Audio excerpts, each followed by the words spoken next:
Well, now it wants to work, the damn thing. Hello, my name is Avery. A while back, I did some really shitty video on Marvel vs. Capcom 4 or Infinite or whatever the fuck it was called because I didn't play it because I was like, well, this is kind of boring after I played the demo, beta, whatever.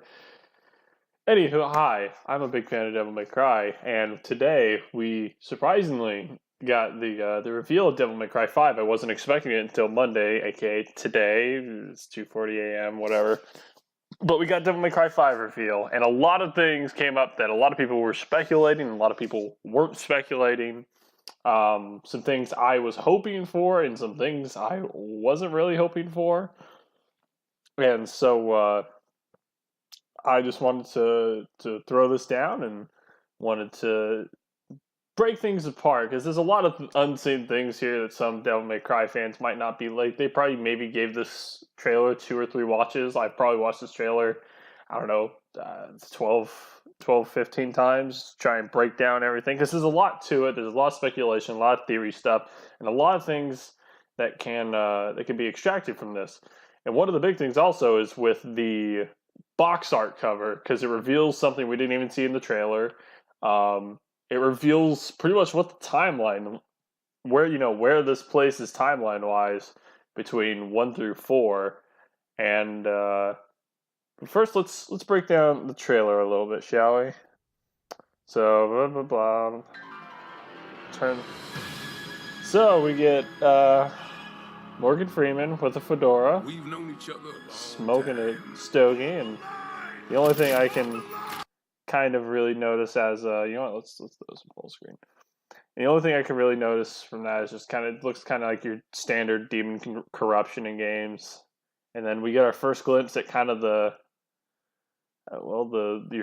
bog standard demons that you're going to be facing, which are these kind of weird praying mantis things with weird wings and nut sacks for heads, and then we got impaling tentacle porn, and then we get, I think, the antagonist from Soul Calibur. But in all reality, this is all just stuff we don't know about yet. Obviously, this probably is most likely going to be our main antagonist right here. This demon with more eyes on his body than a Zelda boss. Obviously, going through the dialogue a little bit, the old man's, talking to known you for a long time. I actually want to hear what he says again.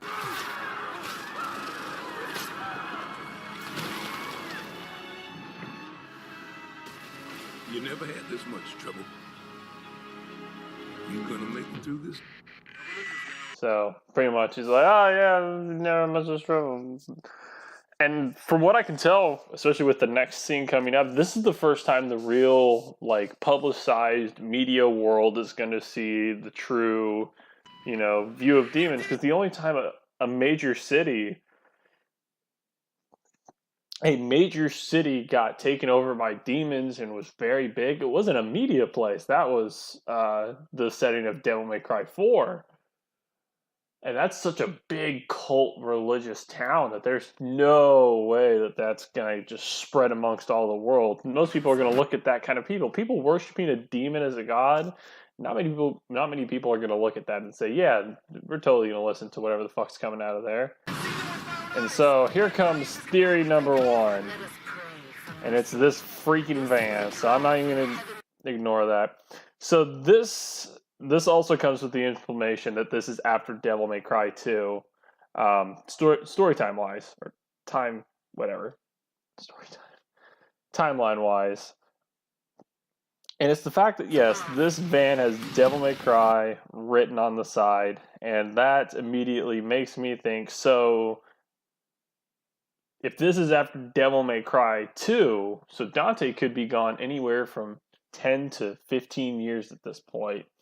And my guess is that Nero's had to run Devil May Cry as, the head honcho. And I'm sure he's, much like Dante, has had a problem pulling down money to support himself and Kyrie, and even support having the building that Dante, had for himself. So my guess is either Nero's having to run Devil May Cry out of this van as some kind of Teenage Mutant Ninja Turtle, or this is possibly just on here for shits and giggles. And obviously, here's our first look at Nero. Now, when I first saw this, I had the same thought as everyone else. Boy, howdy, he looks like Dante, don't he?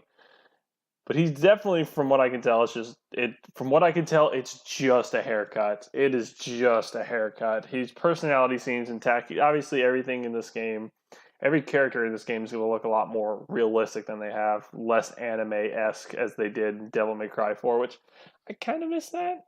I mean, I kind of like the anime-ish kind of vibe from Devil May Cry, and I definitely think that gave it its own charm. And this has definitely changed the aesthetic for Devil May Cry, for sure. But for right now, obviously, it's Nero doing the classic revving of Red Queen, or whatever new version of Red Queen this is going to be. And he's starting to look a little bit like his pops, like good old Virgil with all the blue all of a sudden. Some more of those tentacles. All right, so this chick, I'm not very excited about this woman. The only thing I can describe her as is she looks and sounds like a Southern diner waitress, and I'm not very ecstatic for her. Hey, you have to hit every single bump in the road? Gonna ruin my groove. And so obviously we get our first little bit of dialogue from Nero right there, just still showing off he's the sassy little bitch he used to be, and I fucking love him for it. Yeah, he's wearing a lot more blue, and black, starting to be more like his pops more than just the classic blue and red that he was wearing back in Devil May Cry 4. And you know what? I don't mind it. Obviously, he's whipping out Blue Rose. He's got all his classic weapons back. They're not changing him that much. They gave him a new outfit. They gave him a new haircut. And we're still getting the over-the-top crazy shit that we get from Devil May Cry. Now, hold on. That is such a cool thing. I want to go back to that real quick. It's a small detail. No, I have small details. Stop. Is that really that far behind?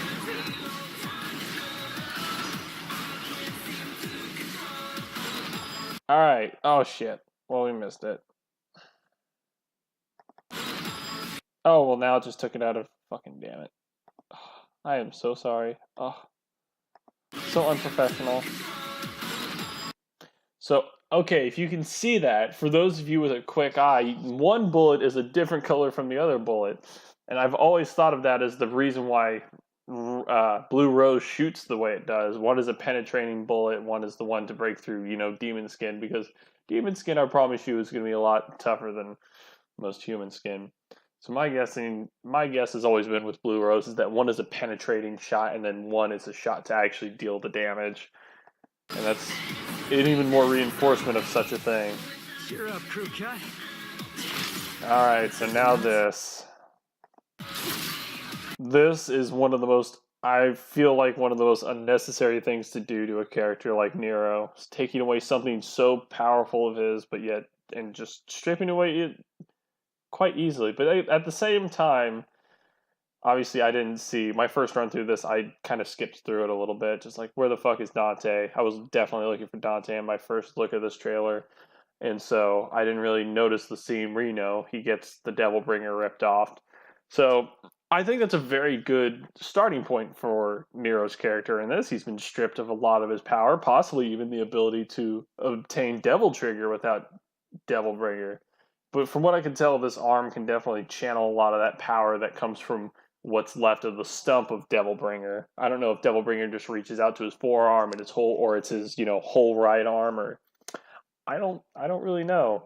But probably from what I can tell from this shit pretty much just works and channels the same kind of power that Devil Bringer exuded. And obviously we get that same grab attack. And then you get to see the claw actually expand a little bit. You don't see that because it looks so fucking small, like such a minuscule little thing in most of these cutscenes. So this is possibly an upgraded version where he's able to do all the smash attacks that he had in 4. Yeah, he's real. Alright, and then there's her talking to... I thought it was a dead guy at first, but then I see his mouth move. That well-functioning arm to kick demon ass. That's, I hate her. Obviously, it's showing off the same, as you saw earlier, that's the exact same combo as he had in 5. And obviously, he's firing this and flinging through an enemy and grabbing someone else. Now, that's a very interesting mechanic. Let me just get back to that real quick. So obviously, we have a time stop ability or a time slowdown ability created by that arm. And I'm kind of curious because obviously time freezing was more of a platforming mechanic in Devil May Cry 4, and possibly using that same object and putting it into the, I don't know what to call it, the Metal Bringer. I don't know, Nero's new arm. Who knows? Who knows? Obviously, showing off more of the guy. I mean, he looks and moves the exact same way as he did in 4, and you know what? Keeping consistency, trying not to change the character too much. What? No chit chat or monologue? Just getting right to the point, huh? Now that it was some classic Devil May Cry monologue. That was some classic Devil May Cry dialogue right there. Perfect. I mean, that's the one thing I'm pretty sure most Devil May Cry fans are worrying about. Yeah, Nero looks a lot different, but is he acting the same? Yes, absolutely. He is acting exactly the same. And you know what? I am not mad about that at all. So obviously we have one of our look at one of the very much bigger demons that are also talking. You know, it's funny because if you look around at this architecture around this fight right here, obviously it's going to be back to the classic Gothic, you know, architecture that we've seen in all the other Devil May Cries. And that whole area was, oh yes, that was absolutely ridiculous. Don't get Nero to do Dante's moves. That's a dumb thing to do. Work is worth every dime, you know it. That arm right there is what I think is going to be the arm that, what we saw earlier, how it expanded to be able to grab some of those more of those bigger demons and just toss them around. I believe that's going to be your upgrade to be able to do that. Now we have a Dark Souls enemy, so that's cool. And now Nero's fighting Tentacle Form.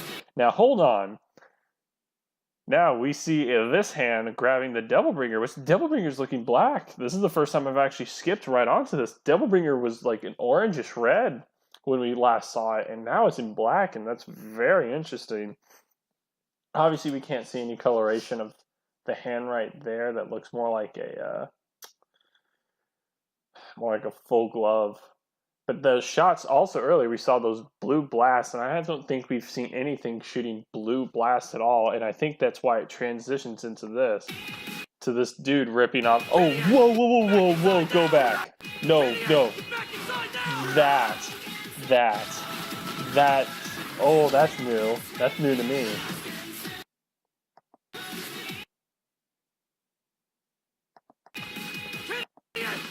Dang it! I can't get it to stop right at that point that I saw. I'll get into but that right there, if you saw the way that those panels on that dude's arm was, that was the same as Virgil's, or at least very similar to Virgil's old outfit. I didn't notice that was actually to it, but if you look back there and you look at those boots, see how many straps are running across it like that. That is clearly Virgil's. I mean, all right, let's be honest. It's not going to be absolutely clear. This is speculation. This is theory, but it's just so close.